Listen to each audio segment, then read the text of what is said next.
Vale, bueno, buenas tardes a todos y a todas y bienvenidos a la mesa redonda sobre la exposición Pobreza Estructural. Esta mesa redonda durará aproximadamente 1 hora y media y bueno, va a consistir primeramente en una pequeña introducción de en qué consiste este proyecto y bueno, a continuación haremos unas preguntas a los artistas y a Deyanira de Solidaridad Internacional. Y bueno, los artistas contextualizarán un poco sus obras. Luego haremos una ronda de preguntas que será entre ellos para que puedan dialogar.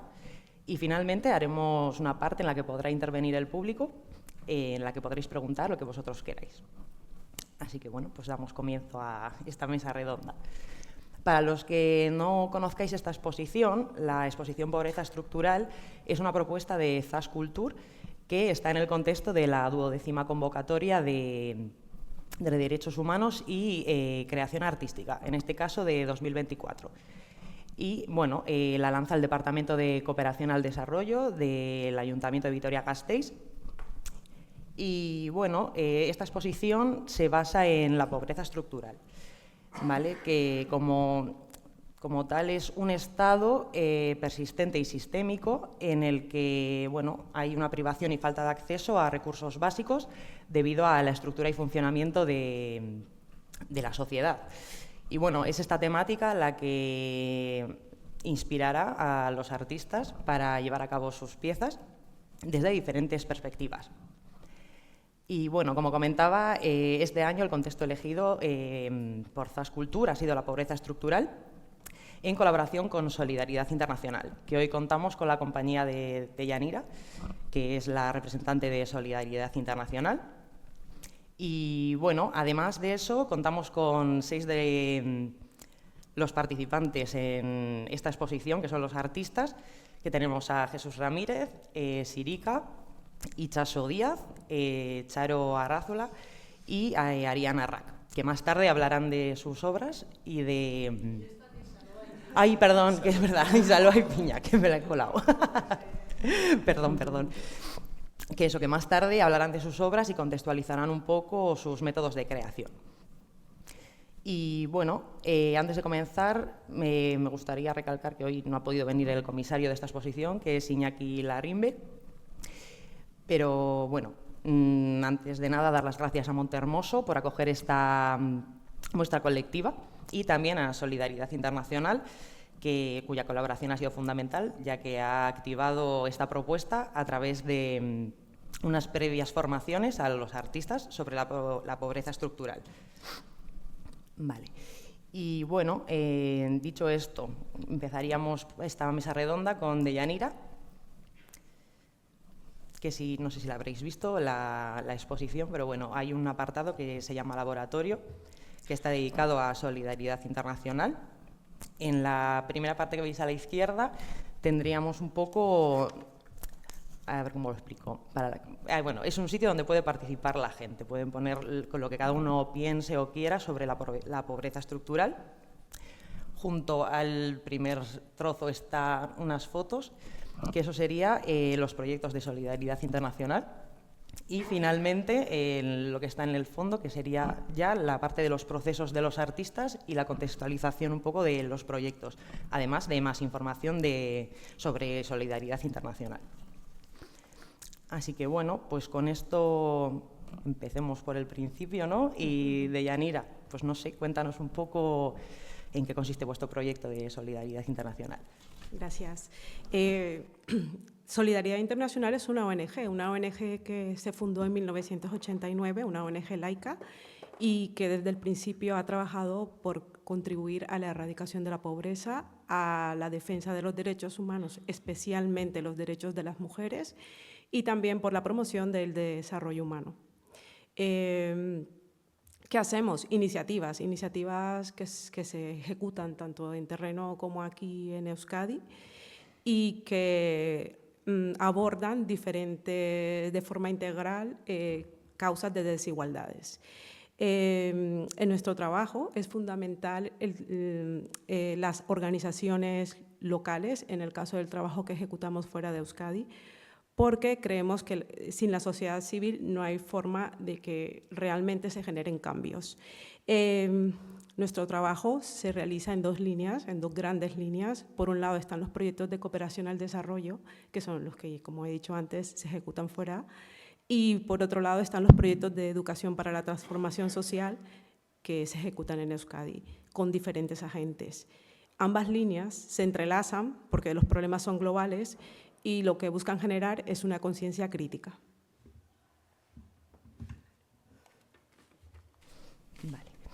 Luego, ¿qué ha cambiado desde vuestra perspectiva a la hora de enfocar desde el arte las temáticas sociales que estáis vosotros acostumbrados a tratar habitualmente? A ver, nosotras siempre estamos, o Solidaridad Internacional siempre está buscando otras formas de hacer llegar nuestro mensaje, porque son temas muy complejos, difíciles de abordar. También usamos como un lenguaje muy técnico cuando hablamos de proyectos.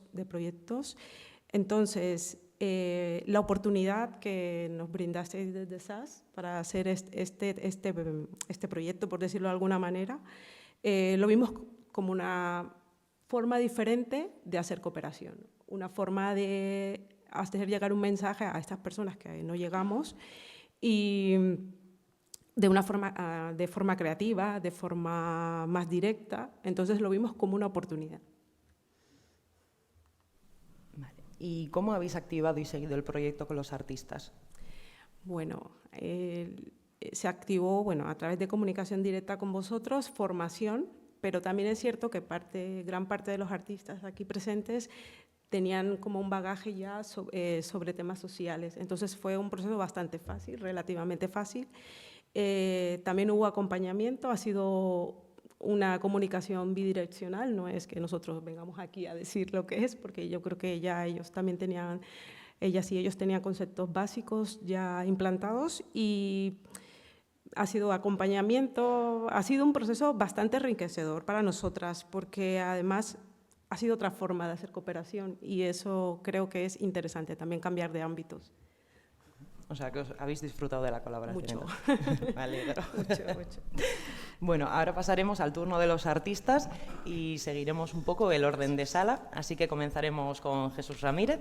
Gracias. Y bueno, a ti te quiero preguntar, a ver, ¿por qué has decidido utilizar como soporte la performance y tratarla de una manera instalativa? Hola, buenas tardes.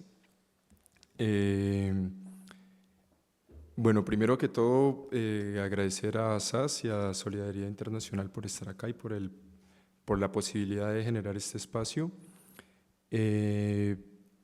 Digamos que dentro de mi forma de operar como artista, el arte la utilizo como una herramienta, entonces digamos que en ese proceso mis líneas de trabajo, mis intereses son muy variados, entonces puedo hacer proyectos que tienen que ver con el pasto, incluso con el aire, o proyectos como este que tienen que ver con una temática tan específica. Y para este caso, que como lo asumí yo, fue una invitación, casi que para mí fue casi que un encargo, porque de alguna manera presenté o consolidé obras que antes de esto eran solo ideas y eran como proyectos que tenía en la mente, pero se dio la oportunidad de aprovechar el comisariado y la temática de la exposición para profundizar en estas ideas que tenía, y básicamente he decidido utilizar la performance como se puede llamar técnica principal, pero en realidad en mi proyecto también circulan otro tipo de acciones que pueden estar enmarcadas en la fotografía, el muralismo, la instalación, pero entonces digamos que volviendo a la pregunta, lo que me hizo también decidir esto fue que teníamos un espacio de laboratorio, entonces creo que esto fue un poco lo que hizo diferente el proyecto, porque cuando te ofrecen un espacio de laboratorio tienes un espacio en el que tienes que relacionarte con él, en el que han decidido titularlo Abierto por Obras, es decir, que las personas podrían venir a ver lo que uno está haciendo. Entonces, digamos que para mí eso fue algo fundamental, entonces decidí digamos que eso era relevante, y el hecho de tener un espacio de laboratorio me permitía ir al espacio, a relacionarme con el espacio, hacerme preguntas sobre el tema y sobre el espacio donde me habían invitado a exponer, y un poco cruzar mi contexto personal con el contexto de la exposición, pues fue un poco lo que fue generando lo que ahora ven como obras que tal vez, digamos, yo soy muy reacio a las categorías, como a llamarse artista o que son obras de arte, etcétera. Pero entonces digamos que sí fueron como exploraciones en las que, refiriéndome a ese contexto personal en el que me encuentro y del que soy parte, había un espacio ahí muy pertinente para utilizar digamos que este tipo de, no sé si llamarlo denuncia, si llamarlo activismo, llamarlo intervención social, pero digamos que todo este tipo de análisis y estar en el espacio me permitió pues consolidar estas ideas. Entonces, no sé si hablo sobre las obras ahora mismo. Si me paso me dices el tiempo. Entonces, pues bueno, participé básicamente con 2 obras, que son, una es Busco Trabajo de Pintor, que en parte tiene un juego como una ironía, porque muchos de los proyectos en arte que he hecho antes han sido de pintura. Entonces, hay un juego irónico ahí con el hecho de buscar trabajo de pintor estando en situación administrativa irregular, y ser pintor de brocha gorda o pintor al óleo o lo que sea. Pero digamos que desde la perspectiva laboral, ser pintor no tiene nada que ver con eso. Pero entonces había como un cruce que tenía que ver con pintar, hacer una obra que involucraba pintar el espacio, pintar las paredes del espacio, taparlas, y hacer un registro de este proceso.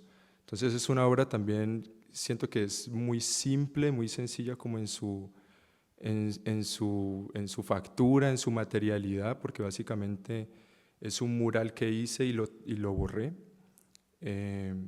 Bueno, 2 murales, que uno es el Busco Trabajo de Pintor, y otro texto que es un poco más explícito, que es artista marginal, artista sin papeles, artista sin padrón, artista sin casa. Y siento que ahí ya hay un mensaje potente que para esta exposición era importante para mí, porque por el comisariado no podía presentar otra cosa que no fuera esto, porque además pues, tengo un par de acuarelas, qué sé yo, tengo dibujitos que hubiera podido traer y decir, bueno, sí, qué bello, o lo que sea. Pero en relación al comisariado sí sentía que era el momento para explorar también procesos, ideas que están en relación a una temática latente y una problemática que es evidente, que son las migraciones del sur global al norte global, y todos los procesos burocráticos y de todo tipo que tienen que pasar las personas que se encuentran en esta situación. Eso me llevó a hacer el segundo video. O sea, en realidad yo tenía una lista de muchas obras que quería hacer y muchas cosas, pero también por el tiempo fue difícil consolidarlas todas. Y el segundo video es rebusque, que es coloquialmente una manera de referirse a la forma de ganarse la vida. No sé si acá utilizan esa palabra, pero rebuscar es como, en vez de buscar, no solo es buscar, sino que es rebuscar, es casi que una hiperafirmación de un verbo que ya de por sí es muy diciente, pero hace referencia al buscarse el día a día, el pan diario, la papa, las alubias, lo que sea. Y me parecía también que este tipo de intervenciones por la ciudad tenían que ver con estas prácticas que muchas veces hacen las personas, y muchas de las personas que están en mi círculo en relación a mí, en las que el interés es básicamente buscarse cualquier moneda para sobrevivir.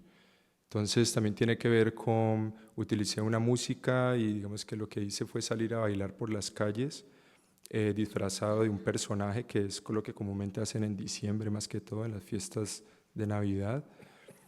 Pero no pedía dinero, sino que simplemente ponía una canción de salsa, me ponía a bailar con un cartel que decía colectivo de artistas sin papeles. Y lo más sorprendente es que de todo esto lo que más incomodaba a las personas era el cartel, más que el sonido, más que ver a un personaje de manera cómica, graciosa, haciendo cosas extrañas en la calle, era el mensaje. Entonces yo ahí también entendí que ahí había un problema. Incluso, digamos que llamaron a la policía en algunos de estos momentos en los que hice esta performance. Pero entonces, bueno, eso viéndolo en la sala conecta con la otra obra y conecta con la lógica del proyecto que yo quería presentar en Pobreza Estructural. Y en resumen, y básicamente es eso, es un poco utilizar el arte como medio de denuncia, como una plataforma, porque siento que el arte hace mucho dejó de ser lo que era. Desde hace muchos dejó de ser una idea de creación basada en una identidad blanca y colonial y elitista además. Entonces, si hay personas que no entienden que el arte se reinterpretó desde hace mucho y que ya no tiene para nada que ver con la idea de belleza kantiana ni la idea de belleza de Platón ni nada de esto, que aún no entiendo por qué se sigue hablando de esto hoy en día. Digamos que siento que es más preciso hablar de que estamos en crisis, de alguna manera en una crisis global, y si el arte no hace nada en relación a eso, pues siento que no es válido para mí. Y bueno, pues un poco eso.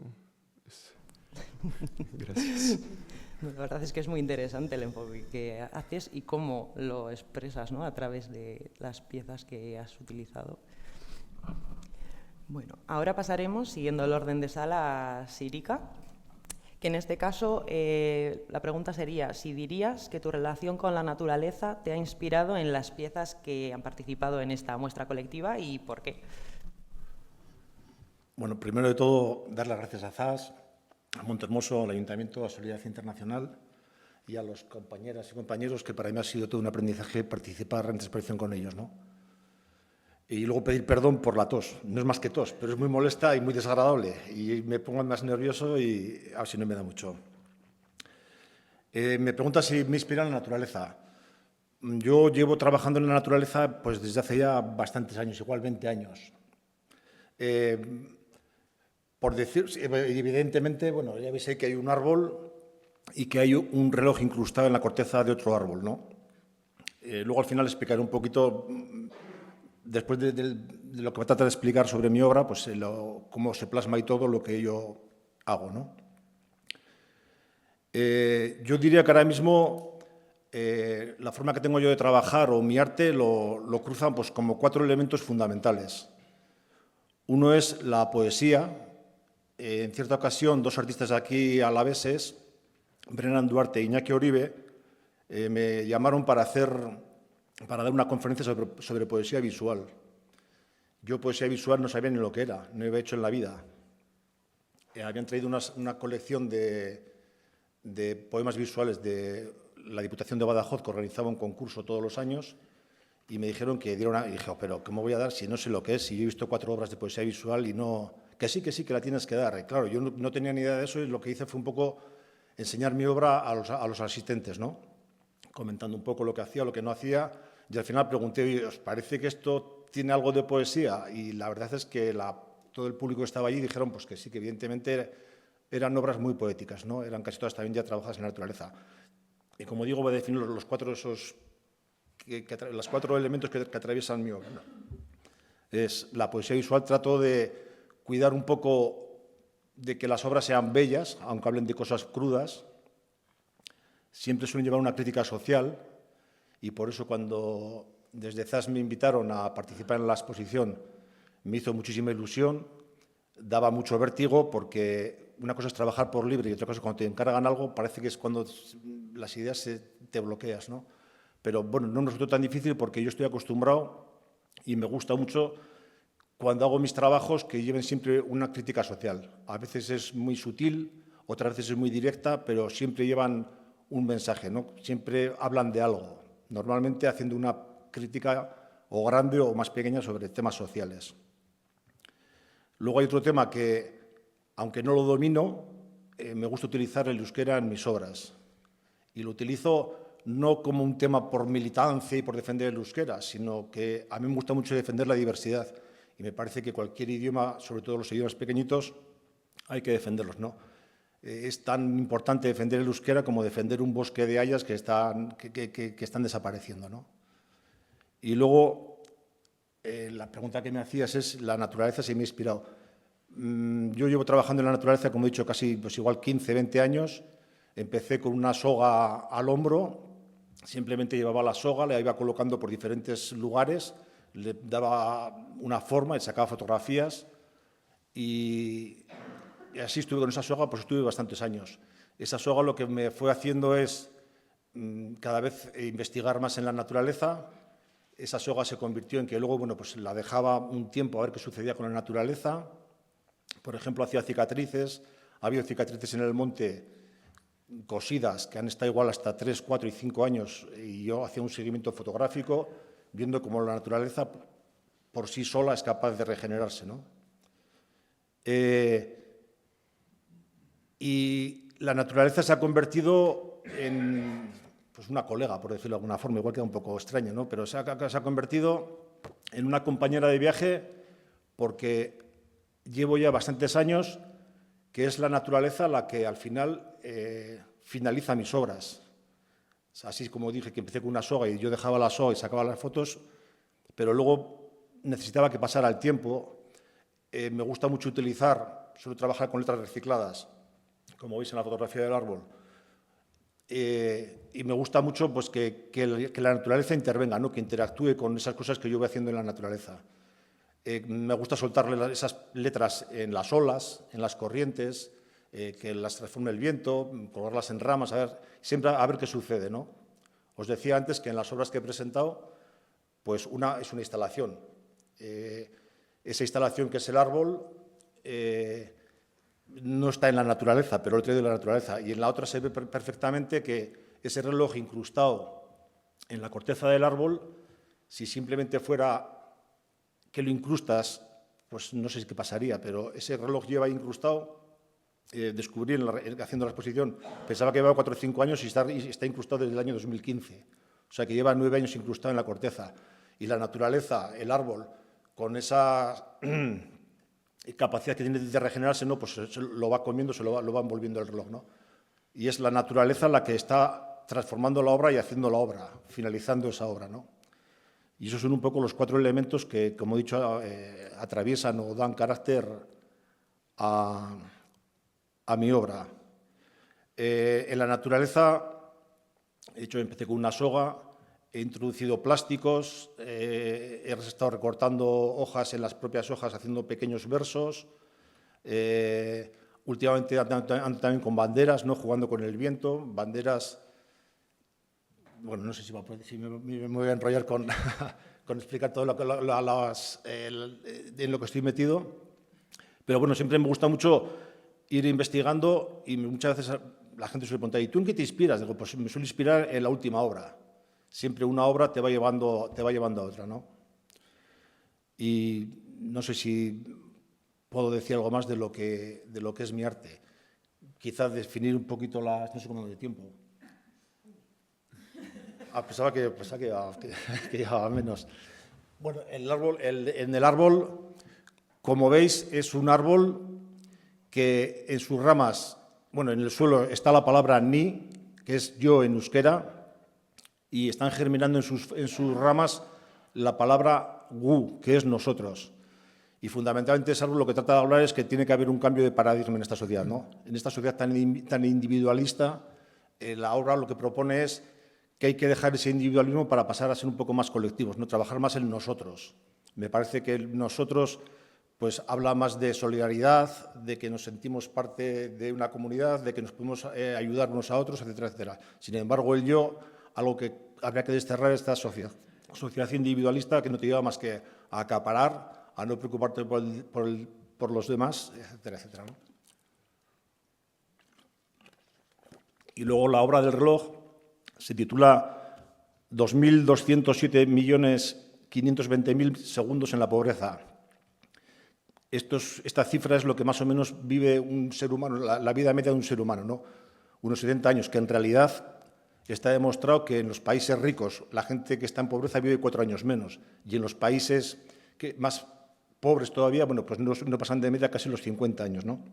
Y la obra se define por un poco las imágenes, que si se ven las imágenes del reloj, cómo se va deteriorando, va perdiendo el color, se va rompiendo el cristal, las agujas, etcétera. Es un poco cómo se deteriora el tiempo, o sea, cómo se va deteriorando, perdón, el reloj, hablando de una metáfora de la pobreza. Y luego el título hace mención a cómo tiene que ser una vida en pobreza estructural, es decir, que sabes que naces pobre, que vives pobre y que vas a morir pobre, cómo tiene que ser cada segundo de esa vida, ¿no? Por eso ese título. Y creo que me estaré pasando, así que lo dejo. Si luego tienes alguna pregunta, estaré encantado de responderla. La verdad es que me ha parecido muy interesante que lo hayas planteado como un desafío al tener que basarte, ¿no?, en una temática que se te ha impuesto cuando no estáis acostumbrados, porque entiendo que también es muy difícil, así que me ha parecido interesante.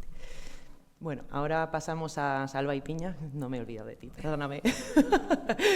Vale, y a ti te quería preguntar por qué has utilizado un mapa agrícola para denunciar la pobreza estructural. Vale.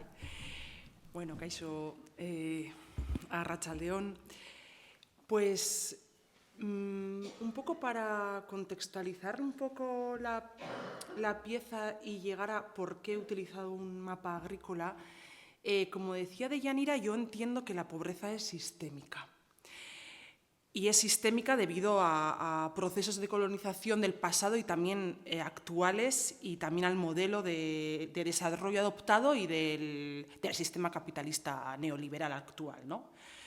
Entonces, es el sistema quien genera las desigualdades. O sea, la pobreza no nos llega por, yo qué sé, por una maldición divina, o esto que está muy arraigado, estos comentarios de qué suerte tenemos de haber nacido aquí. Es que no es realmente suerte, o sea, realmente es que el sistema ha generado eso, o yo creo que genera, y necesita, para que unos pocos sean muy ricos, necesita precisamente que el resto viva en estas situaciones tan vulnerables, ¿no? Entonces, son los propios sistemas, o el propio sistema es quien promueve esas desigualdades. Entonces, bueno, pues en mi pieza, como podéis ver, es un mapa del mundo, justo ahí. Bueno, sí, aunque no se ve entero, es un mapa del mundo que no tiene una visión eurocentrista, porque es rodeable, y para mí era importante que además no tuviera una única visión, esa visión que nos enseña, ¿no?, el mapa que aprendemos nosotros, donde Europa está en el centro. Hay más vida aparte de Europa, no somos el centro del mundo. Y para mí hace referencia a la tierra y a los productos o recursos básicos, ¿no?, que ella nos da para la tierra, para poder vivir. Por lo tanto, es un mapa de cultivo, es un mapa también de pasto y, en definitiva, es un mapa de vida. Y a la vez utilicé, bueno, es la agricultura, pero siempre pensando en tierra, ¿no?, en la tierra, y con elementos básicos originarios de muchos otros lugares, ¿no?, pues porque muchos elementos no son de aquí, o muchos productos no son de aquí, pero bueno, han llegado pues por procesos de colonización, etcétera, etcétera, ¿no? Y procesos de colonización y de ocupación que aún siguen estando vigentes. O sea, me da igual sea en Palestina, sea en tierras mapuches, sea en territorios zapatistas, o sea aquí mismo, con expropiar tierras para darles a grandes empresas o a constructoras, ¿no?, como, bueno, yo soy de Bilbao, como en la Ribera de Deusto, que ahora lo que llaman Zorrozaurre, que han regalado un trozo de tierra a una constructora, trozo de tierra público a una constructora, o me da igual las tierras que se pueden expropiar para poner eólicos, que también es algo de lo que el sistema se aprovecha mucho, ¿no? De todas las catástrofes que pueden surgir, se genera un negocio de ello, ¿no? Sin ver qué repercusiones puede tener, como por otro ejemplo que quiero poner, ¿no? Pensamos en las energías renovables, efectivamente, en los recursos naturales, en mantener limpios los ríos, como antes comentaba con el tema de las fosas sépticas y tal, ¿no? Pero, sin embargo, en Galicia pues, se va a hacer la empresa Altri, que no sé si sabéis que es una papelera, que va a contaminar la ría de Arousa, y con lo que conlleva además una papelera, o sea, plantar no sé cuantísimos eucaliptos, ¿no? Con lo que estamos destrozando todos los recursos naturales, toda la tierra, todo el medio ambiente. Y, bueno, pues al final el sistema creo que hace que también esos problemas universales que tenemos pues los convierta en un negocio, ¿no? Entonces, bueno, pues creo que al final este mapa de cultivo es como una imagen de todas las problemáticas que nos llevan a estar o que genera al final una pobreza estructural, esta pobreza sistémica. Y además creo que es como, ¿no? La alimentación es la necesidad más básica que tendríamos que tener cubierta para no estar en una situación de pobreza, aunque luego hay otras muchas necesidades que deberíamos de tener cubiertas todos los seres humanos para no estar en esta pobreza estructural. Y creo que están todos interrelacionados entre ellos, ¿no? O sea, al final, pues la alimentación, el trabajo, la educación, la salud, la libertad, la independencia, la justicia, la democracia, ¿no? Son elementos básicos que deberíamos tener cubiertos y son los que están escritos sobre este mapa de cultivo, que casi todos, de hecho, no sé lo que se ve ahí, bueno, no se ven todos, pero digo los que están escritos son techo, pan, agua, salud, trabajo, libertad, paz, educación, independencia, justicia, democracia y lengua.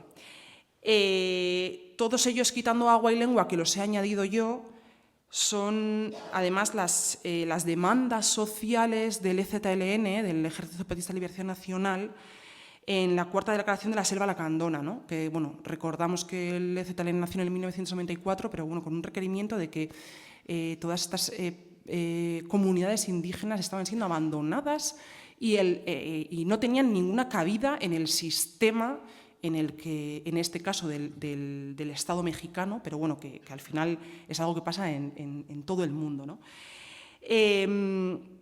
Yo he querido añadir agua precisamente por lo que antes he dicho de todos los recursos necesarios que también estamos destrozando y que nos lleva en muchos lugares del mundo a estar en esa pobreza. Y también lengua, bueno, porque yo trabajo siempre, o desde hace unos años, en torno a las lenguas minorizadas, por eso le agradezco mucho a Sirica que utilice el euskera, como ha dicho antes en sus piezas. Bueno, porque creo que además la imposición, o sea, en toda colonización ha habido siempre una imposición de la lengua extranjera. Y creo que es un modelo de opresión que ha habido y que hay muy común en todo el mundo, la de imponer la lengua de los ocupadores. Y me parecía que era importante, que estaba muy relacionada a la educación y a la cultura, y que me parece que es muy básico que todas las poblaciones puedan estudiar y tener una educación en su lengua propia. Y eso no es común, no es para nada común, ¿no? Y no sé cómo voy de tiempo. Bien, vale. Y ya lo último que quiero decir, por curiosidad, porque justo lo he leído hoy, que hace poquito, justo antes de las Navidades, el EZLN, un poco relacionado con esto, ¿no? Ha dicho que las tierras zapatistas van a pasar a ser no propiedad, es decir, que van a ser tierras comunes y lo que van a hacer es que esas tierras que no están utilizadas por ellos van a ser públicas para cualquier persona, sean zapatistas o no, puedan utilizarlas, ¿no? Me parece que es algo que va en contra de todos los sistemas hegemónicos de hoy en día y que me parece súper interesante. Una duda, ¿cuál es el soporte que has empleado para el mapa? El mapa es, la base es madera y luego alrededor es como PVC, digamos que es un recipiente, yo le llamo como un recipiente, ¿no? El que contiene todos estos elementos naturales. ¿Y cómo lo has moldeado? ¿Cómo lo he moldeado? Con calor, sí. Vale, pues ahora pasaremos al siguiente artista, en este caso Itxaso Díaz. Y bueno, en este caso la pregunta sería ¿por qué has decidido enfocarte en el aborto en un contexto como El Salvador? Y si piensas que ese trabajo puede adaptarse a un contexto como el local, por ejemplo. Vale. Bueno, pues es que ricasco etortxeagatik y gracias a todas las personas e instituciones que han hecho posible que esta exposición tenga lugar, ¿no? ¿Por qué el tema del aborto en El Salvador? Bueno, cuando me llegó la propuesta por parte de ZAS, yo estaba en El Salvador precisamente haciendo una presentación de una trilogía documental sobre la penalización del aborto en El Salvador, un trabajo con el que he estado 7 años desarrollando y inmediatamente pensé que era el proyecto perfecto para traer a esta exposición con ese título, ¿no? Pobreza estructural, porque cuando hablábamos con Fede en esa fase iniciática que tuvimos con Solidaridad Internacional para hablar de qué era la pobreza estructural, yo le comentaba yo comentaba a todas las compañeras, ¿no?, que para mí estaba muy vinculada a la falta de oportunidades, ¿no? Y cuando tú no puedes decidir sobre una maternidad impuesta y si quieres o no ser madre y te obligan, ¿no?, institucionalmente y constitucionalmente a que tengas a ese bebé, pues es una falta absoluta de oportunidades y eso lo que hace es fomentar la pobreza, ¿no? La pobreza de oportunidades también, y porque en El Salvador, sobre todo, el perfil de mujeres en el que más recae este tipo de leyes tan restrictivas son mujeres jóvenes, mujeres con un bajo nivel educativo y, por lo general, bastante pobres, ¿no? Entonces, bueno, la idea era, claro, no proyectar la trilogía completa aquí porque duraría 1 hora 5 minutos, pero sí aprovechar para hacer una reedición de los 3 documentales y convertirlo en una única pieza, ¿no?, que he titulado Sin derecho a decidir, ¿no? Y entonces pensé, ¿no?, ¿cómo elijo, qué partes elijo de los 3 documentales? Entonces, dije, pues voy a seguir la narrativa clásica de una historia, ¿no?, de una novela o de una película que es inicio, nudo y desenlace, ¿no? Y cogí un extracto de la primera película que se llama Las mujeres decididas para inicio, que es el primer documental que hicimos, un segundo extracto de La historia de todas nosotras, que es el segundo documental que hicimos para nudo, y un tercer extracto de Cautivas, que es el último documental que hemos hecho para desenlace, ¿no? Este es un proyecto que he estado desarrollando todo este tiempo con una ONG de Bilbao, con Mundubat, que tiene una delegación en El Salvador, además de muchos otros países, ¿no? Y bueno, para nosotras era importante, para Sandra Moreno, que está aquí conmigo también hoy, que ha sido compañera de proyecto, seguir visibilizando este tipo de contextos que a veces nos parecen muy lejanos, pero que están las problemáticas mucho más cerca de lo que pensamos, ¿no? Porque en todo este tiempo, además de los festivales en los que han estado los documentales, que han sido muchísimos, más de 100, los premios que han ganado a nivel internacional, y siempre lo digo porque hay veces que nadie es profeta en su tierra, y cuando tú dices que un documental tuyo se ha llegado a presentar a los Oscars, la gente dice, espera, que igual esta muchacha tiene algo que contar, ¿no? Pues el segundo documental se llegó a presentar en los Oscars, ¿no? Y Cautivas está ahora mismo por festivales, ¿no? Además de estar en todas esas plataformas y haberse proyectado en muchos festivales, hemos hecho un montón de presentaciones en poblaciones pequeñitas, en el País Vasco sobre todo, y siempre nos llama la atención cómo la gente se queda bastante impactada cuando conocen la realidad, ¿no? Es decir, en El Salvador las mujeres pueden llegar a ir a cárcel con condenas de 30 a 40 años de prisión, ¿no? Y lo peor es que una pérdida, ¿no? O sea, una complicación obstétrica en un parto extrahospitalario, que es muy complicado, ¿no? Tener de repente ponerte de parto y no tener asistencia médica, ¿no? Y es mucho más fácil lo que pensamos que ocurra una desgracia y que el bebé no sobreviva, ¿no? Cuando esto pasa, y pasa mucho, no solo en El Salvador, en muchos países de Latinoamérica, encima las leyes lo que hacen es condenar a esa mujer, no asistirla, no, o sea, condenarla directamente, pensar que ella quería, ¿no? Matar a ese bebé porque no quería ser madre, y directamente cae sobre ella toda la opinión pública, toda la opinión religiosa, toda la opinión política, y directamente van a prisión condenadas por homicidio agravado, ¿no? Que es cuando el homicidio tiene relación, hay un parentesco entre quien ha matado y quien ha sido asesinada, ¿no? Entonces, bueno, son situaciones muy complejas, ¿no? Muy difíciles, que a veces pensamos que están muy lejos, porque es cierto que el ejemplo de El Salvador es un caso muy extremo, porque es uno de los países que tiene una de las leyes más restrictivas con respecto a esto, porque no se puede abortar bajo ninguna circunstancia. O sea, no hay aborto terapéutico, que es cuando la mujer, por ejemplo, corre peligro y necesita un tratamiento médico que es incompatible con estar embarazada. Un cáncer, por ejemplo, ¿no? Que necesitas una quimio, no les dejan abortar, ¿no? No hay un aborto ético, que sería cuando el embarazo es producto de una violación. Tampoco te permiten abortar, ¿no? Te obligan a tener ese bebé. Y tampoco existe el aborto eugenésico, que es cuando el feto presenta malformaciones incompatibles con la vida, no desarrolla cerebro, no desarrolla pulmones, saben que ese bebé no va a sobrevivir y obligan a las mujeres a tener ese bebé, ¿no? Entonces, bueno, son situaciones, allí se está luchando muchísimo, hay una red muy grande de asociaciones y ONGs que están luchando porque al menos en esos tres casos se despenalice,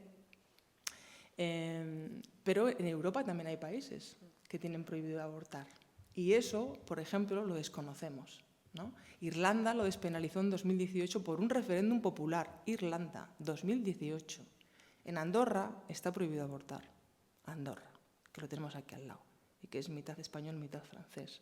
Pero países como Liechtenstein, Malta, Mónaco, Polonia solo tienen una excepción: el aborto terapéutico, es decir, cuando corre peligro la vida de la mujer. Entonces siempre decimos, ¿no?, cada vez que hacemos una presentación de la trilogía, es que ese derecho que a las mujeres nos ha costado tanto tiempo obtener, que es el derecho a decidir si quieres ser madre o no, si quieres tener un bebé o no, está en constante peligro, porque está en constante revisión. En 2022, Estados Unidos revoca la ley y permite que cada estado decida si permite o no abortar. Y hay muchos estados en Estados Unidos en los que ya no se puede abortar, ¿no? Y a nivel nacional hay comunidades médicas, por ejemplo, La Rioja. La comunidad médica se ha declarado objetora de conciencia. Entonces, las mujeres de La Rioja que quieren abortar se tienen que ir de La Rioja a abortar.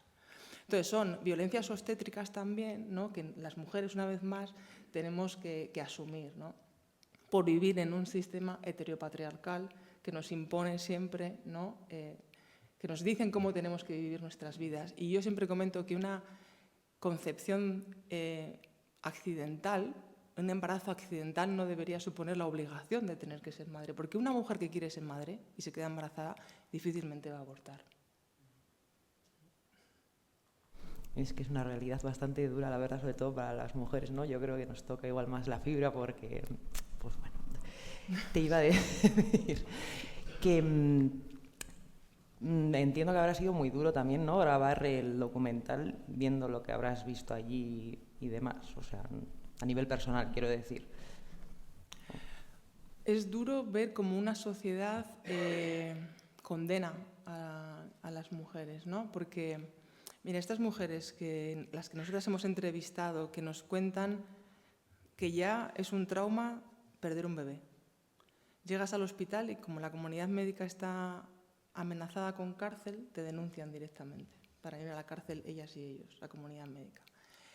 Entonces te detienen, tú no entiendes ni por qué te han detenido, te llevan a prisión. Y luego, para conseguir que las liberen, porque sí que es cierto que hay una presión a nivel internacional para que esas mujeres salgan de la cárcel, ellas se tienen que volver a exponer públicamente ante una sociedad que es muy religiosa, que el país se llama El Salvador, que es por algo, ¿no?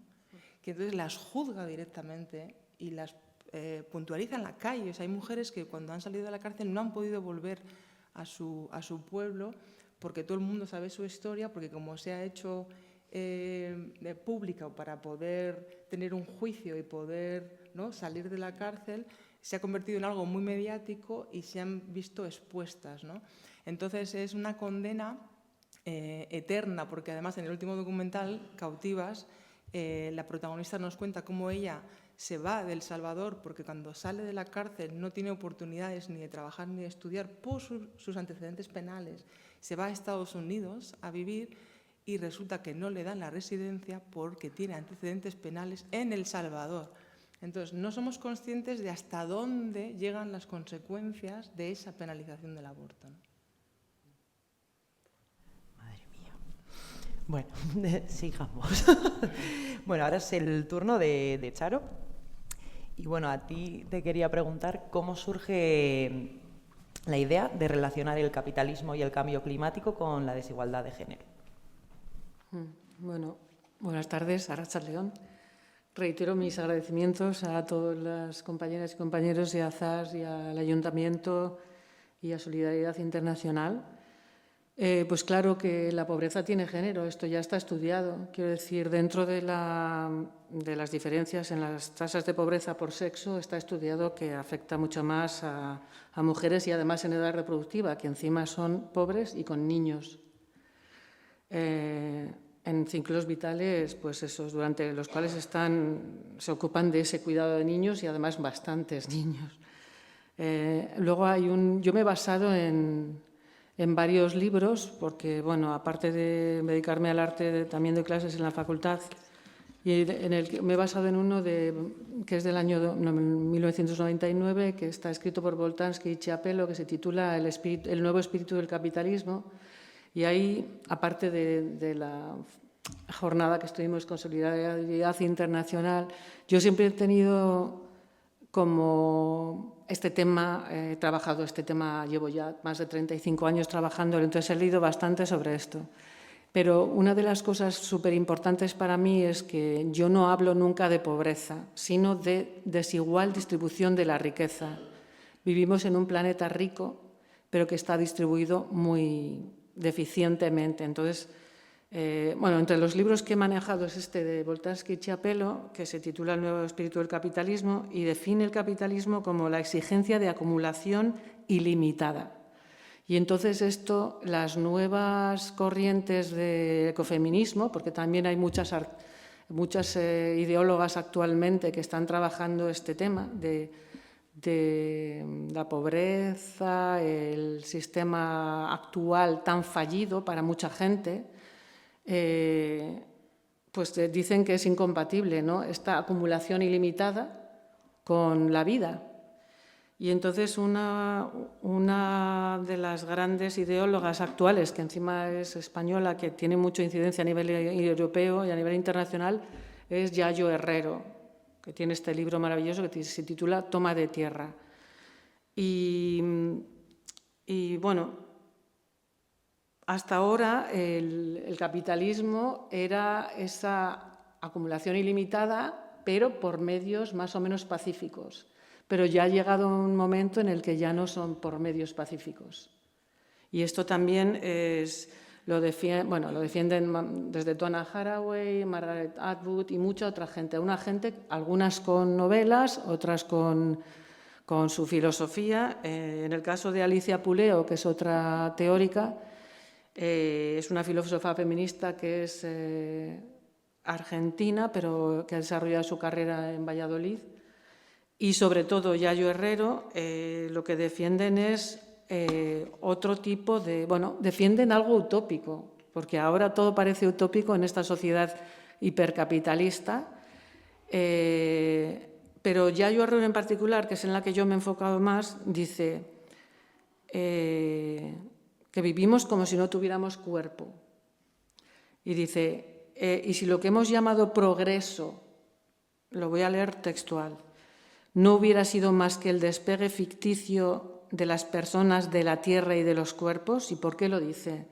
Y si la conceptualización que hemos hecho del progreso no fuera más allá de habernos hecho la ilusión de que podíamos vivir desplegados de la tierra y de sus límites, de los cuerpos y de su vulnerabilidad, porque, y esto viene a redundar en la idea de que todo el siglo XX ha estado basado en la idea de progreso, de que, hegeliana esta idea, ¿no? De que la historia por existir, por avanzar cronológicamente, ya llevaba en sí mismo los gérmenes del progreso. Y esto no es así. Estas teóricas, ya desde los años 70, empiezan a decir que es fallido, que no existe progreso cuando se está dejando tanta gente en la cuneta, cuando se está cometiendo genocidios, cuando se está, bueno, estamos asistiendo ahora a genocidios terribles, cuando se está dejando el planeta exhausto y, bueno, y vivimos esta fractura en no solo las personas, sino la naturaleza. Y entonces, bueno, ¿cuál es el papel del arte? Bueno, yo lo que he hecho es, lo que vengo haciendo es trabajar un tipo de arte que no es vanguardista, pero que yo lo que pretendo es conectar con la gente de a pie. Y entonces he practicado este tipo de paisajes en los cuales que están tocando la tierra, el suelo, y casi parece que te metes en la escena, que no puedes pasar de largo y que te obligan a reflexionar, ¿no? Y luego, en este concreto caso de la exposición de aquí, he puesto un vídeo y este vestido que está hecho con... Bueno, el vídeo, voy a hablar del vídeo. El vídeo es una serie de imágenes de contexto de unas inundaciones que hubo en Dakhla. Dakhla es un campamento saharaui al norte de Argelia. ¿Y por qué lo he puesto con esto? Primero, porque son unas inundaciones terribles que hubo un mes antes que la Dana, en Valencia, pero de las que casi no tenemos noticia. O sea, tuvieron un recorrido mínimo por los medios de comunicación y por eso la he puesto. Primero, porque lo que conocemos por los medios de comunicación muchas veces es algo muy sesgado y muy parcial, y para darle espacio aquí, y también porque quería poner, acompañando estas imágenes, que me las han mandado compañeras y compañeros que están allí, acompañando las imágenes he puesto una voz en off de Adriana Guzmán. Adriana Guzmán es una mujer boliviana de feminismo comunitario de allí, que muy inteligentemente dice... ¿De dónde aprende la humanidad a explotar hasta la extenuación?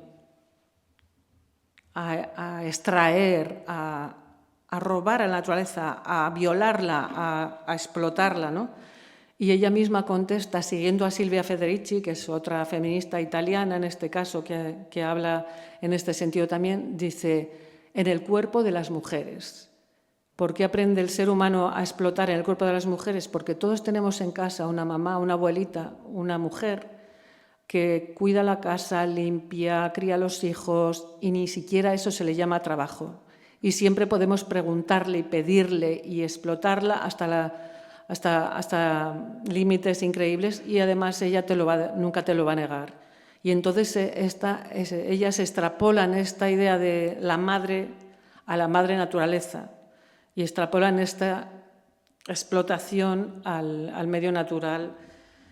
Y bueno, esto es un poco lo que planteo en esta instalación. Luego hay esta otra pieza, la del vestido, es para aludir así al cuerpo y también para hacer otra metáfora, ¿no? de cómo Está hecha con las mallas de los alimentos de las grandes superficies, de los hipermercados, que te empaquetan los limones en una malla amarilla para que sean más amarillos, o las vainas en una malla verde para que se vean más verdes, etcétera, ¿no? Y entonces son plásticos innecesarios que también están destruyendo el medio ambiente. Pues para acabar, no sé si tengo algo más de tiempo, quería comentar que hay una activista y una historiadora india que se llama Arundhati Roy, que escribe este texto tan bonito que me voy a permitir, es una frase cortita, o sea, un pequeño pensamiento corto, que para mí es el papel actual del arte. Dice, nuestra estrategia debe ser no solo enfrentarse al imperio, sino asediarlo, privarlo de oxígeno. O sea, esto es lo que entiendo yo por el papel del arte actualmente, avergonzarlo, burlarse de él, con nuestro arte, nuestra música, nuestra literatura, nuestra terquedad, nuestra alegría, nuestra brillantez, nuestra absoluta implacabilidad y nuestra capacidad de contar nuestras propias historias. Historias que son diferentes de las que nos han lavado el cerebro para que creamos. La revolución de las empresas se derrumbará si nos negamos a comprar lo que nos venden, sus ideas, su versión de la historia, sus guerras, sus armas, su noción de inevitabilidad. Recordad esto, nosotros somos muchos y ellos son pocos. Ellos nos necesitan más que nosotros a ellos. Otro mundo no solo es posible, sino que está en camino. En un día tranquilo puedo oír su respiración. Y para mí es una frase que da mucha esperanza, es muy utópica, pero creo que si no nos ponemos en el lugar de lo utópico hoy, estamos perdidos. Muchas gracias. A ti, a ti. Bueno, y por último pasaremos al turno de Ariana Rack. Y bueno, pues en este caso me gustaría saber por qué has escogido la temática un poco relacionada con el acceso a la vivienda. Vale, bueno, pues gracias Andrea, y tanto a Andrea como a toda la gente que ha participado en esto, las artistas, organización, y también a vosotros por venir aquí a escucharnos. Con lo que me preguntas, al final yo esta temática la he cogido porque pensaba que era lo que a mí me atravesaba, ¿no? Me parecía complicado abordar la pobreza estructural desde un punto tan abierto, ¿no? como es en sí mismo, como este contexto, ¿no? Entonces, en ese proceso en el que pues eso, estuvimos con las formaciones, con Solidaridad Internacional y demás, yo me di cuenta de que al final, tanto a mí como en mi círculo cercano, y también, bueno, sobre todo eso, en mí, en mi círculo cercano y en mis contextos, ¿no? Era algo que nos estaba preocupando en general. Ya no únicamente como pues, persona joven que no tiene esa capacidad, ¿no? para llegar a una vivienda digna, sino también pues, gente que me rodea que está en la misma situación, siendo personas que ya pues, son más mayores, están establecidas y demás, ya sea porque no tienen unos trabajos que, yo qué sé, sean indefinidos o que no tengan una trayectoria profesional que les permita, de alguna manera, como establecerse en una vivienda digna, ¿no? Por otra parte, el coger esta temática, ¿no? que en mi caso es obviamente la problemática de la vivienda, como ya he comentado, también me permitía usar unos materiales que me interesaban, ¿no? Creo que al final el trabajo artístico también tiene que tener en cuenta el material que se usa, ¿no? En plan, porque al final es el medio que usamos para decir las cosas, el medio que usamos para expresarnos, ¿no? Y esa materialidad para mí también tiene una importancia pues bastante pues bárbara, no sé. En mi caso, bueno, podéis ver aquí unas de las piezas, en total son 4, creo que en estas fotos se ven 3, pero bueno, ya tenéis una excusa para bajar abajo y verlas al completo. En mi caso, el trabajar, por ejemplo, el metal, la escayola, el polvo de ladrillo, el cemento, eran también como una excusa muy bonita, ¿no? para hablar de una temática que me preocupa profundamente y realmente como acercarme más a estos materiales que en sí mismos componen una vivienda, ¿no?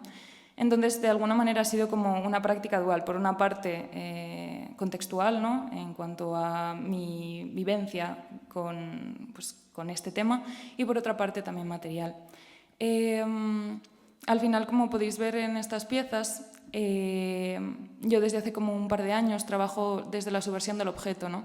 Y cuando me invitaron a ser parte de esta exposición colectiva, también me apetecía de alguna manera como asumir eso que yo trabajo, ¿no?, que es la subversión del objeto, que es lo que eso significa. Al final, un objeto tiene consigo unas asunciones, ¿no?, por parte de la sociedad, de las utilidades que tiene o de la manera en la que nos relacionamos con ellos, al igual que con los cuerpos y al igual que en general con nuestras redes, ¿no? La subversión de este objeto, que a mí me gusta llamarlo cuerpo-objeto, ¿no?, también para darle esa corporeidad, también como nombraba Charo y demás, la importancia del cuerpo, ¿no?, en todas estas cosas, era al final asumir que ese objeto que damos por hecho puede tener una identidad mucho más allá. En el caso de la pobreza estructural podéis ver, pues eso, láminas que se usan para los tejados de las viviendas, elementos constructivos, como os he dicho, por ejemplo, en las bolitas, bueno, en la pieza que veis allí, son bolas de resina con pues polvo de ladrillo, cemento y escayola, que también son elementos que me gusta trabajar normalmente. Y al final, todo esto a lo que a mí me ha acercado, por así decirlo, ha sido a darme cuenta también de la cantidad de desahucios que existen, del encarecimiento de la vivienda, ya no solo aquí en Vitoria, sino en general en España o de forma tanto nacional como internacional, ¿no? Y que, claro, yo también asumo esto desde hablar desde mi privilegio, ¿no?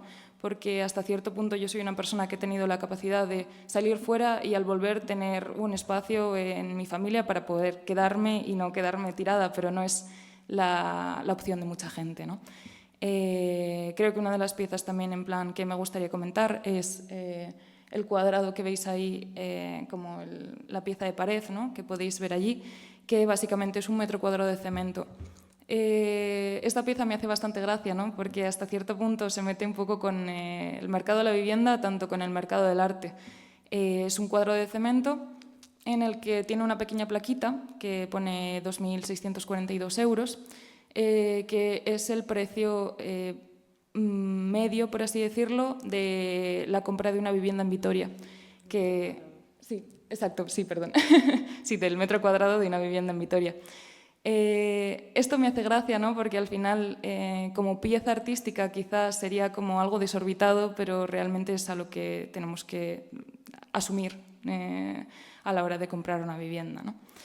Y bueno, no sé, ¿qué más puedo comentar? Creo que es mejor dar un poquito más de espacio a preguntas del público, así que, pues, Millesker, por mi parte ya está. Antes, Sirica, ¿vas a volver? Ah, vale.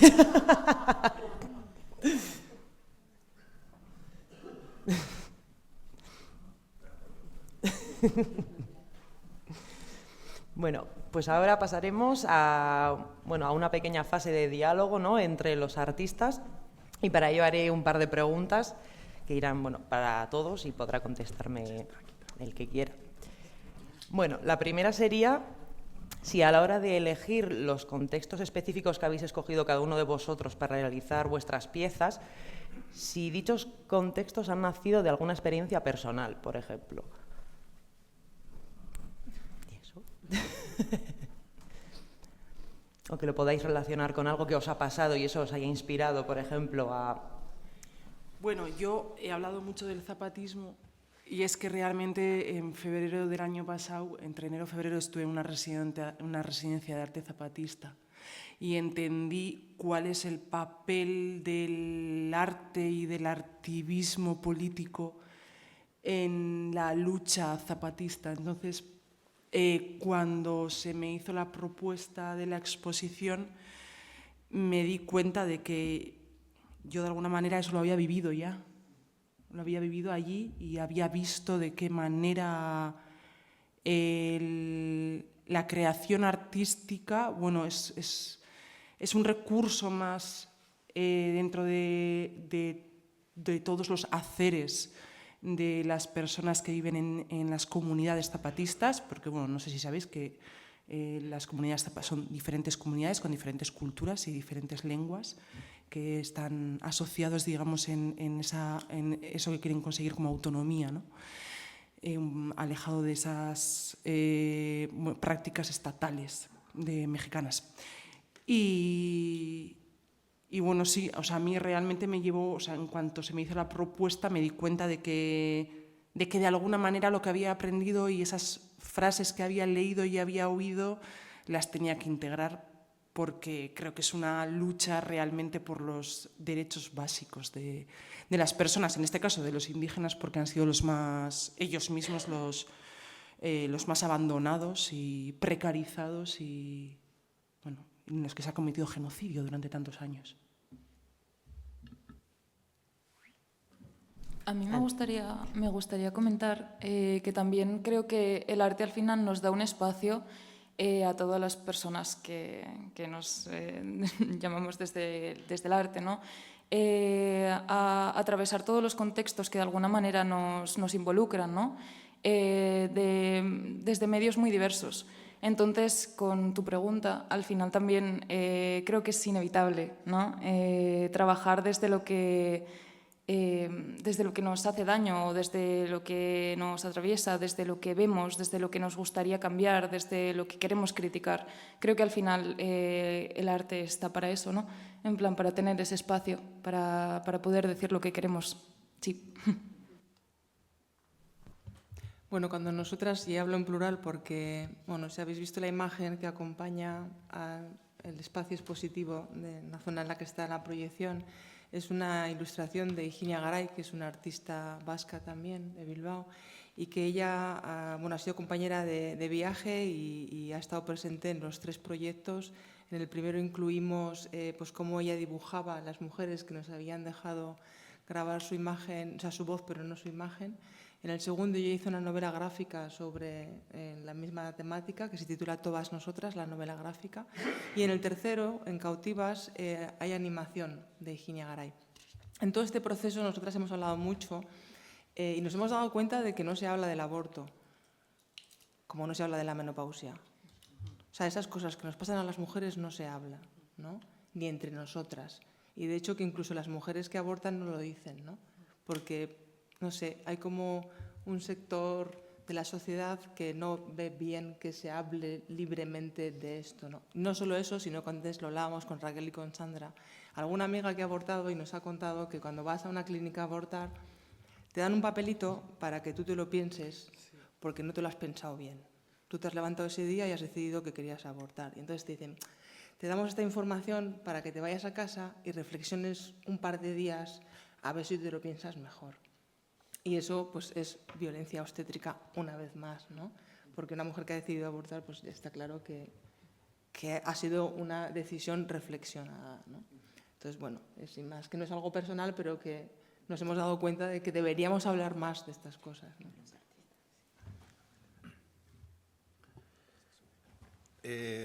Yo es un tema que cuando te planteas, fuera de ser artista, te planteas qué está sucediendo en este mundo, creo que se ha dicho por aquí, que no le llaman pobreza, que es el mal reparto de la riqueza, ¿no? A mí es un tema que me preocupa siempre. Siempre he sido una persona reivindicativa, preocupándome un poco por los demás, ¿no? Y es un tema que lo he trabajado en varias ocasiones. He tenido piezas que hablaban exclusivamente del reparto de la pobreza. Y cuando me propusieron este tema, no sé, ya antes he hablado del miedo, se quedaba, pero la verdad es que es un tema que me llega tanto que fue casi fácil hacerlo. Era difícil dar con la pieza, ¿no? para producir, pero no fue complicado.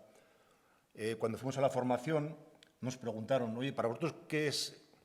Creo que la pregunta era, ¿la pobreza cómo lo definirías? O sea, no, yo dije solamente una palabra, dije el egoísmo, ¿no? A mí me parece que esta vida, el egoísmo no nos lleva más que a preocuparnos de nosotros y a satisfacer nuestras necesidades sin importarnos lo que suceda a los demás, ¿no? Y entonces, bueno, pues surgió esa forma de expresar esa idea que yo tenía básica, pues con estas obras, ¿no? Fundamentalmente con el tema del árbol. Ya lo comentaba antes, ese cambio social, ese cambio de hojas, ese cambio social de el yo por el nosotros, de lo colectivo, ¿no? Un poco más.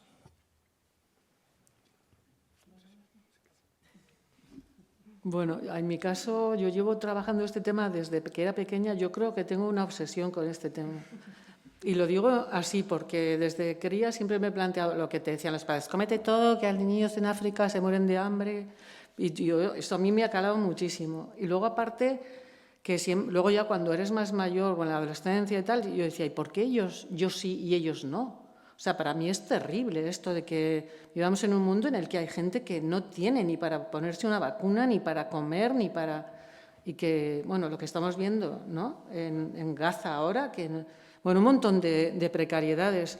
Y no lo sé, para mí es algo que siempre me ha rondado en la cabeza y no sé por qué lo hago, pero es algo que va conmigo desde mi ADN personal. Creo que, no sé, la educación que me habrán dado o lo que sea. Y lo hago desde las primeras exposiciones, además, desde que empecé justo a salir de Bellas Artes y tal. Y bueno, lo he abordado de diferentes maneras, porque antes era mucho más abstracto lo que hacía, trabajaba como cosas relativas a lo positivo y lo negativo, pero luego empecé a hacerlo de una manera mucho más literal, porque me daba la gana y bueno, eso me ha creado problemas también a veces, ¿no?, en el mundo del arte, pues porque son obras, como lo que digo, pues muy literales, pero yo las hago también porque para mí la pintura es como... La pintura que yo practico es como muy corporal también, o sea, de que te sudas cuando trabajas, porque son cuadros muy grandes y parece como que haces algo. Parece como que haces algo, aunque no hagas nada. Y luego, claro que viene de la experiencia, porque luego pues he estado viajando a África o a lugares concretos, aunque muchas de las obras están basadas en imágenes de los medios de comunicación de lugares en los que no he estado. Pero bueno, en otros lugares sí he estado y he sacado yo los documentos gráficos que luego utilizo para poder pintar o transformar, ¿no? Pero sí, es claro que mucho es de la experiencia personal y de tus obsesiones y así, creo yo. Bueno.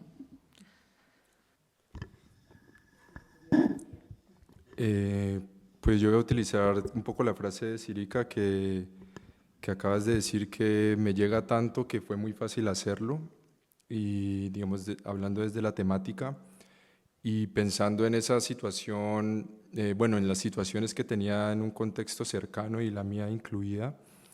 Un poco ese contexto tiene que ver con las dificultades y problemáticas que tienen que asumir las personas en situación administrativa irregular, y tiene que ver, como básicamente, para resumirlo, con imposibilidad de acceso a derechos básicos, o digamos se encuentran con un camino minado para lograr acceder a cosas tan básicas como la salud, la vivienda o la alimentación.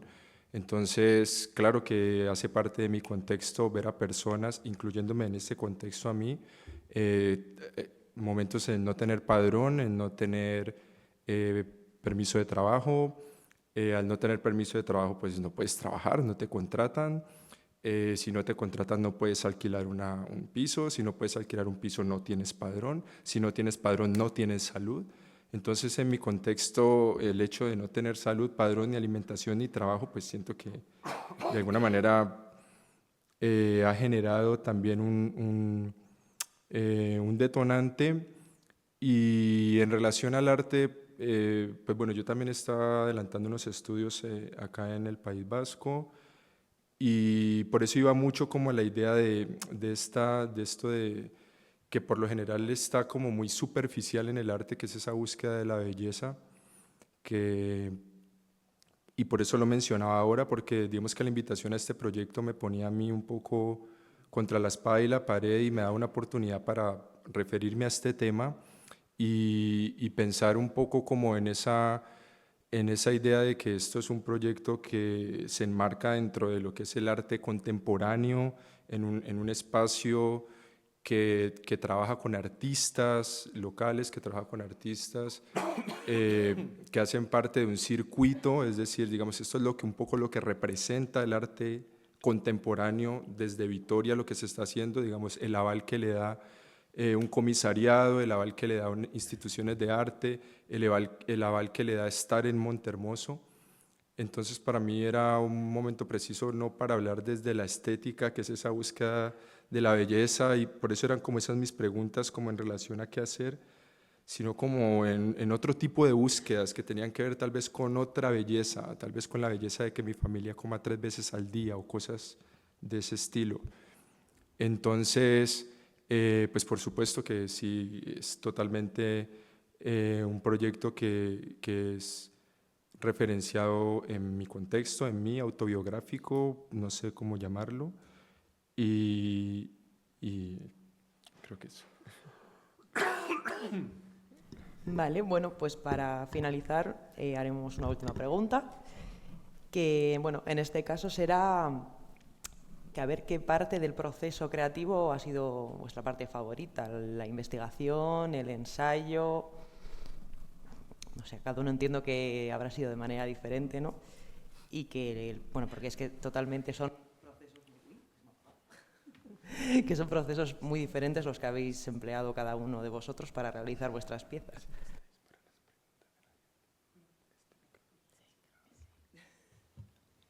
Bueno, es que ha sido un proceso tan largo de 7 años, quiero decir, con este proyecto de la trilogía documental desde el 2017 al 2024. Pero para mí lo interesante, y lo ha dicho antes Erika, ha sido montar la exposición de manera conjunta. O sea, porque es tan diversa, incluso ahora cuando escucho al resto de compañeras, digo, es que de un mismo término, la cantidad de trabajos, ¿no?, diversos que podemos llegar a abordar como artistas. Para mí esta es la parte más interesante.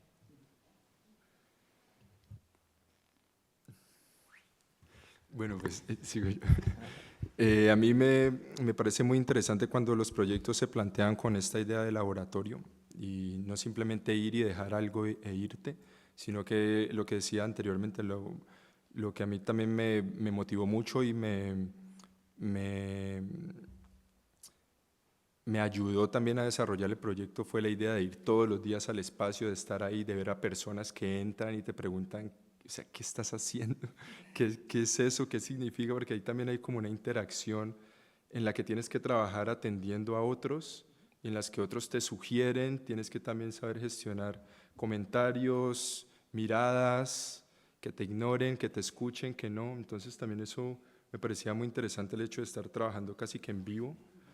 Y para mí fue muy interesante porque de verdad lo aproveché, me la pasé metido ahí en esa sala, haciendo cosas, dándole vueltas a la sala, haciendo intentos, salía, entraba. Entonces, digamos que un poco esa idea de laboratorio y digamos de plantear este proyecto con la colaboración de una ONG que también pone en contexto de una manera pensada y no deja como al aire. Muchas veces lo que sucede en las interpretaciones en el arte es que tú vas y muchas veces, pues igual, si lo interpretas bien y si lo interpretas malo, te llevas algo que no tiene nada que ver, pues eso al final a nadie le importa ni se... Pero en este caso como que siento que esa, y también por la complejidad del tema, esa orientación y ese espacio de laboratorio me pareció muy interesante. Yo para mí, ya lo he dicho igual varias veces, ha sido un reto y a la vez que ha sido sufrimiento, ha sido muy divertido.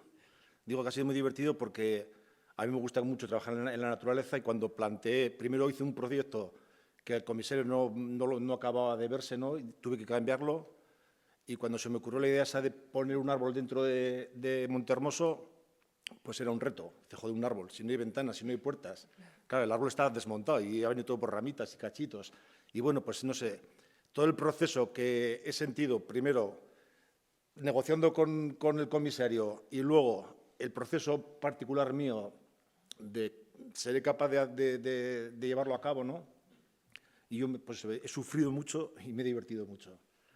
Y eso, pues desde seleccionar una rama, no es un árbol talado, es una rama que estaba tirada en el campo, el bajarla a huevillo desde un montón de pendiente, ir metiéndola aquí, etcétera, etcétera, y ir viéndola que va sufriendo, ¿no? Además, imagino que en los procesos artísticos, por lo menos en el mío, imagino que es la mayoría de las veces, cuando se te ocurre la idea te parece una genialidad, al tercer día dices, vaya porquería que he pensado, esto no tiene ningún sentido. Y bueno, pues aquí ha sido eso también, ¿no?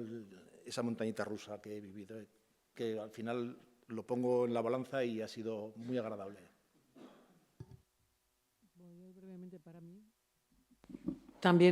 mí también ha sido el diálogo que se ha generado en las salas, porque yo estoy acostumbrada a trabajar en solitario, bueno, también trabajo mucho en colaboración con un colectivo muy conocido feminista y tal, pero el trabajo normalmente de pintar en el estudio pues es muy solitario y estar en estas semanas de puertas abiertas y de diálogo y tal está muy bien, porque además, y esto que estamos haciendo, por ejemplo, hoy también, porque normalmente no dialogas sobre el trabajo, se dialoga muy poco, o sea, es como haces una inauguración y la gente va a la inauguración y le da como pudor preguntar, bueno, ¿qué has hecho? ¿Qué significa esto? O lo que sea, y simplemente van, sonríen, se toman un vino o tal. Y esto como de entrar a hablar de los temas y tal, pues es muy importante porque, no sé, yo estoy viniendo mucho a la sala porque como vivo aquí entre Bilbao y Vitoria,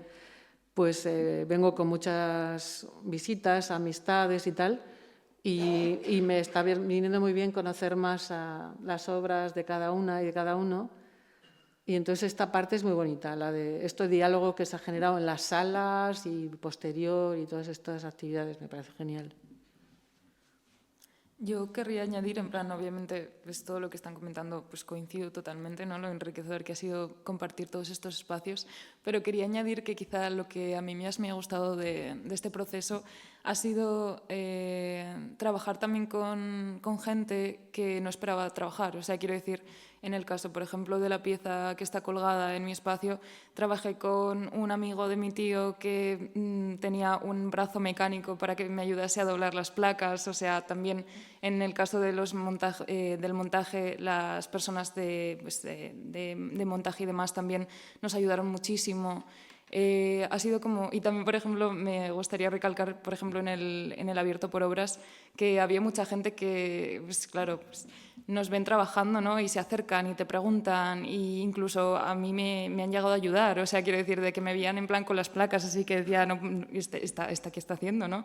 Y que te echan una mano, en plan, como que te echan una mano, pero desde la curiosidad, ¿no? En plan, desde, ay, ¿cómo haces esto? Y cómo tal. Entonces es como compartir también ese proceso con gente que quizá normalmente como que no tendrías la oportunidad de hacerlo, ha sido súper bonito.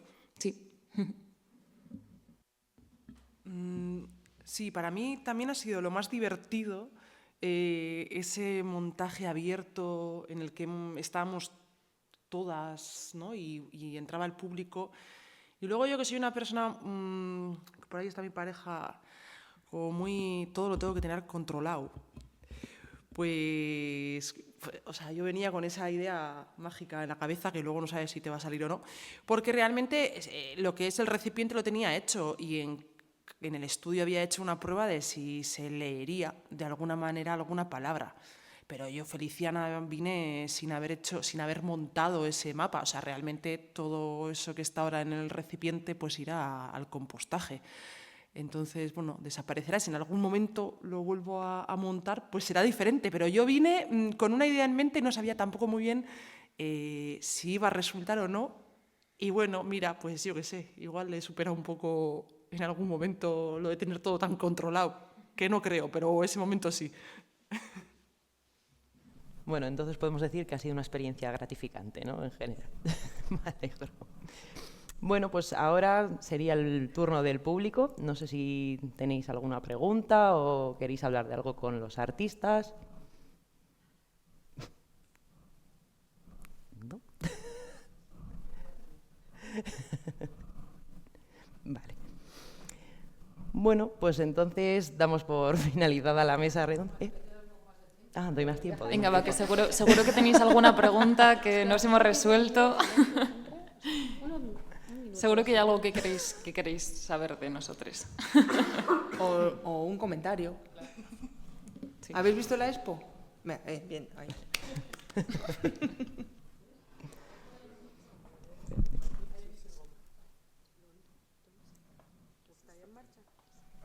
No.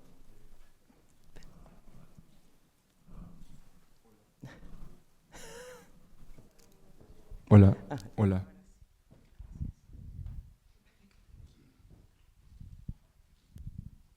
Buenas tardes. Bueno, yo no he visto todavía la exposición, pero me habéis despertado la curiosidad y la veré. Yo he venido porque me ha llamado el título Pobreza estructural y me ha llamado la atención que desde el mundo artístico se pudiese abordar este tema y me ha encantado pues poder experimentar y escuchar de los artistas pues cómo se puede poner esto en marcha y cómo esto pues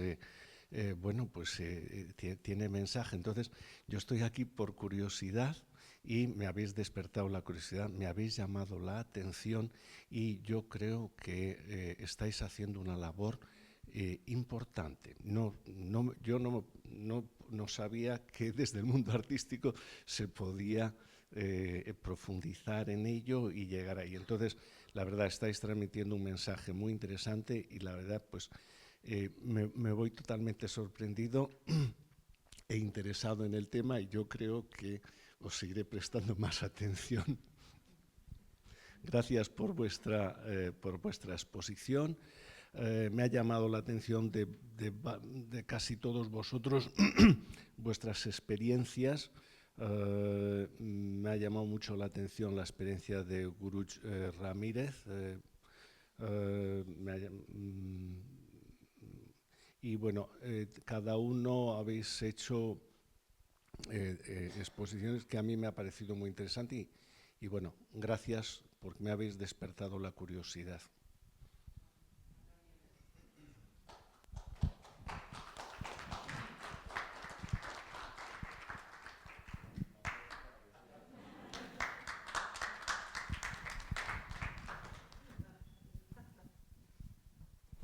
Voy a dejar un poco más de tiempo por si alguien más se anima.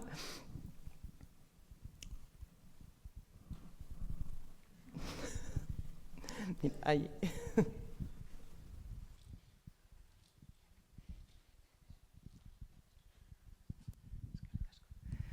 Bueno, eskerrik asko denoi.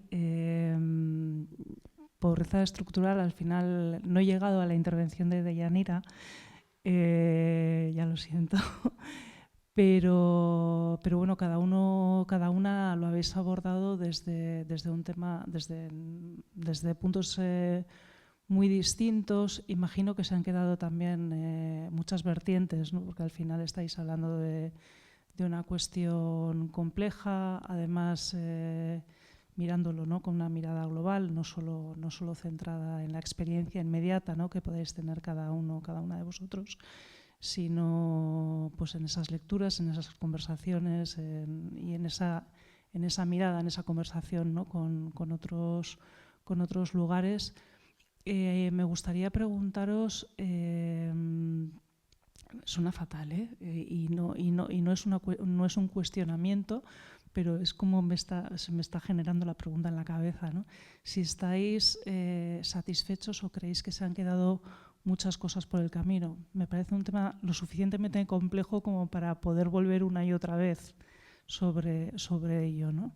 Entonces, bueno, pues ahí lo dejo.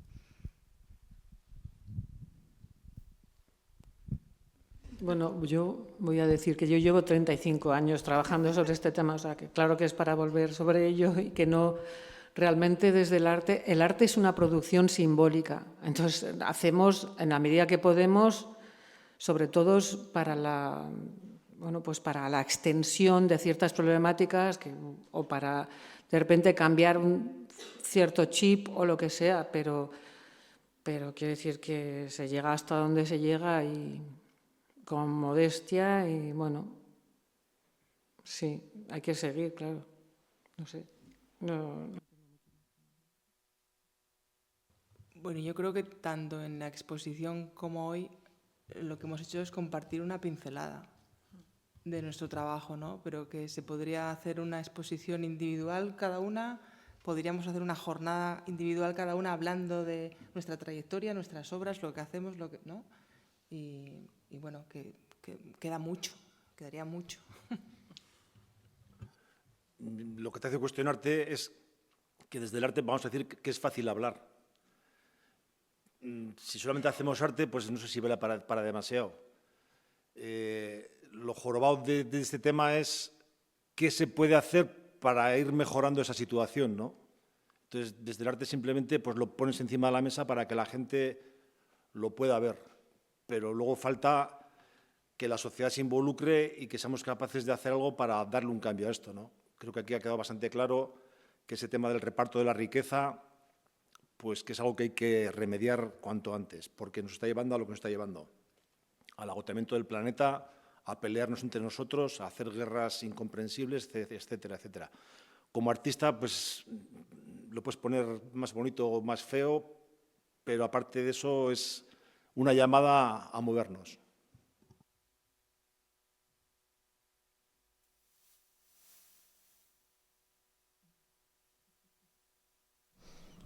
Yo justamente por decir una cosita, en plan, creo que también el hecho de quedarte satisfecho en el arte es difícil. En plan, creo que al final siempre tienes más de lo que hablar, ¿no? Más de lo que decir, más por lo que producir. Entonces también eso es como un poquito mi pildorita, ¿no? En plan, quedarte satisfecho es algo muy complicado, pero en general, ¿no? Y desde el arte quizá pues un poquito más. Vale, pues ¿alguna última aportación o pregunta?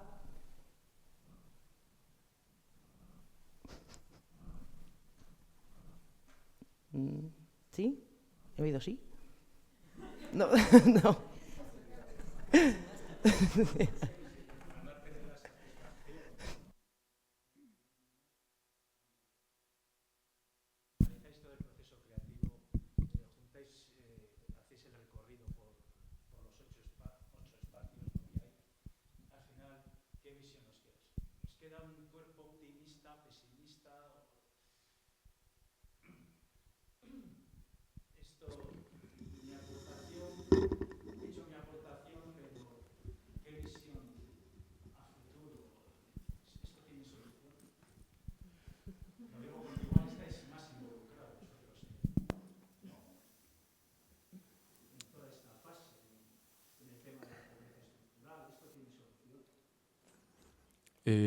Yo creo que, digamos que esa idea de visión general al final de un proyecto, digamos que en este caso, si se trata de un balance, es positivo, digamos, yo lo puedo ver como algo positivo, porque, digamos, dentro de las características mismas del proyecto hubo un desarrollo que le permitía a los artistas, por lo menos, por ejemplo, una libertad total, y desde ese sentido no hubo censura, por ejemplo, que para mí es muy importante alrededor de este tema.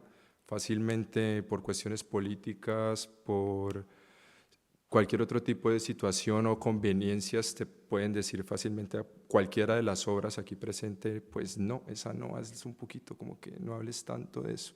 Entonces, por ese lado, yo sí siento satisfacción con el proyecto y digamos que mi balance es positivo, pero en relación al tema, pues el balance es negativo, porque claramente lo que decía Sirica, digamos que esto simplemente es casi que un llamado, una voz de alerta, como que algo que intenta sacudir un poco a las personas, a las personas de a pie y también a las personas que, digamos, que están en relación a procesos y a decisiones más políticas y sociales que tienen otro nivel de complejidad.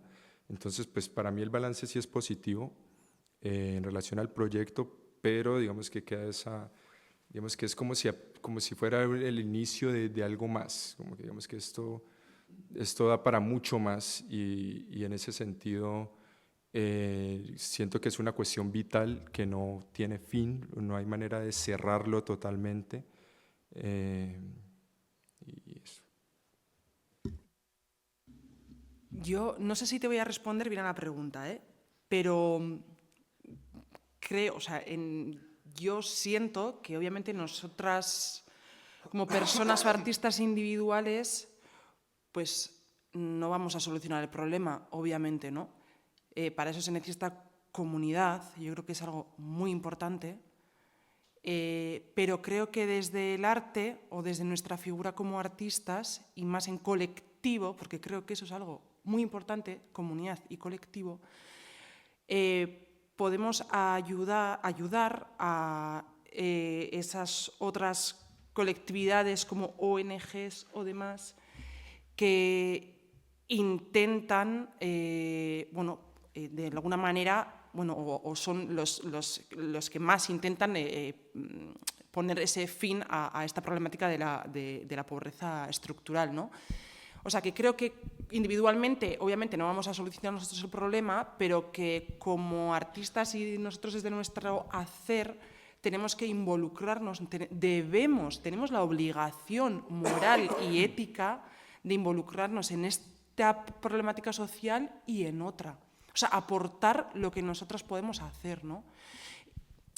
Lo que hablábamos antes, o lo que se comentaba antes, ¿no? O sea, que el arte ya no es una pura estética, hay algo más y desde ese hacer tenemos la obligación de aportar hoy en día.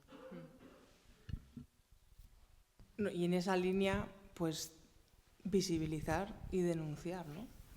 Que yo creo que es a lo que ayuda nuestra aportación, ¿no? Hacer visible algo que igual no se había incidido lo suficiente o no habíamos reflexionado colectivamente sobre eso, ¿no?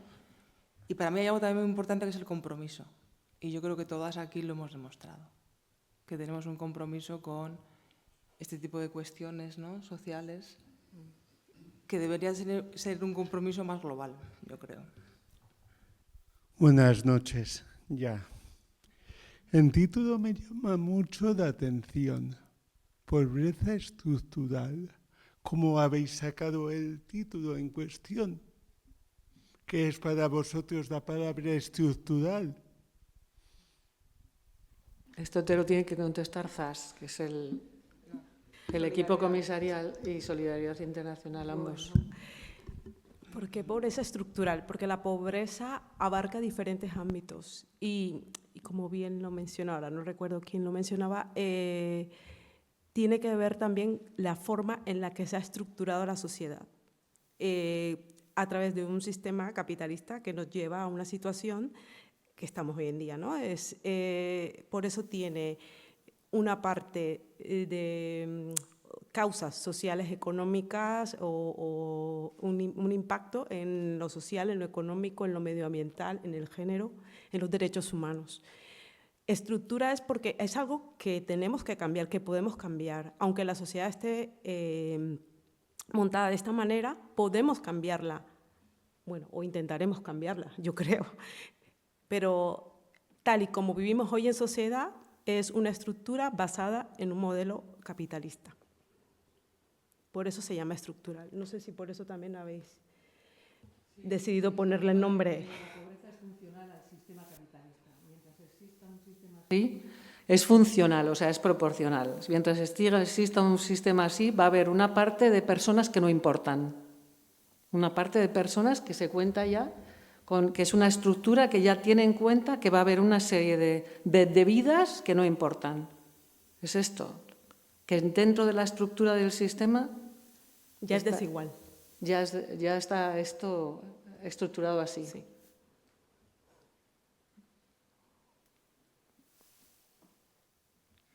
He dicho que ya lo sabías.